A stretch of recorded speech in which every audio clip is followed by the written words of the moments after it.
शांति villa नाम के एक घर पे मिस्टर एंड मिसेस त्रिपाठी, बेटा नितिन और बेटी परी रहते थे। ये छोटा सा परिवार हर खुशियों को एंजॉय करता था।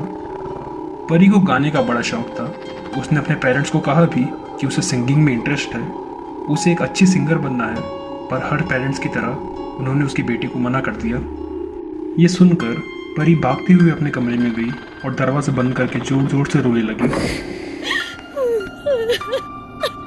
नितिन ने दरवाजा ठोकते हुए कहा, परी, दरवाजा खोलो।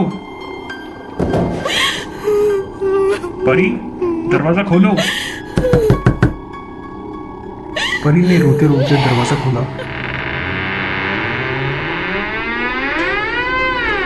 नितिन से परी की ये हालत देखी नहीं गई, तो उसने एक रिकॉर्डर खरीदा और अपनी बहन से कहा कि तुम अपनी आवाज़ इसमें रिकॉर्ड करो और मैं तुम्हारे सिंगिंग करियर को आगे बनाऊंगा।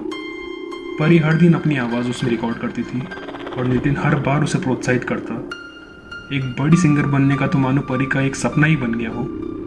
पर एक दिन जब नितिन परी को उसके स्कूल से घर वापस लेके आ रहा था, तब बहुत तेज़ बारिश हो रही थी। इसी तेज़ बारिश में नितिन की गाड़ी का एक रहस्यमयी तरीके से एक्सीडेंट हो जाता है,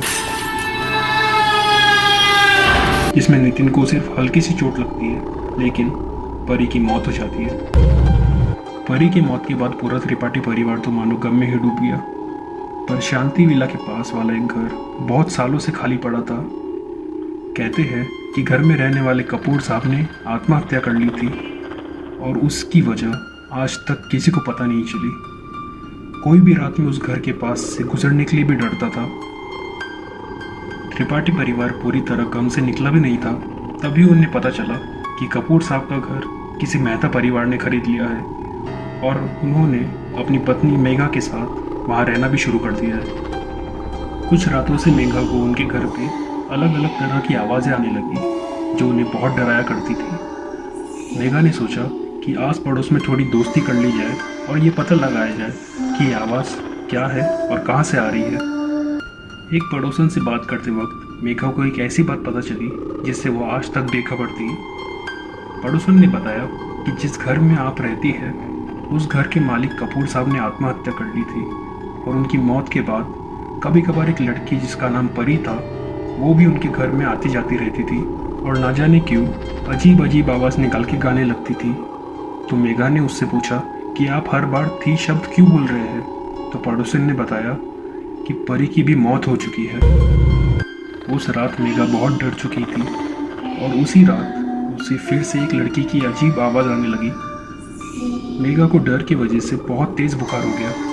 अगले दिन डॉक्टर ने मेघा को दवाई दी और आराम करने के लिए कहा, पर मेघा के दिमाग में तो पड़ोसन की बताई हुई बात ही चल रही थी और वो यही सोच रही थी कि मरी हुई लड़की की आवाज़ आखिर कैसे आ सकती है।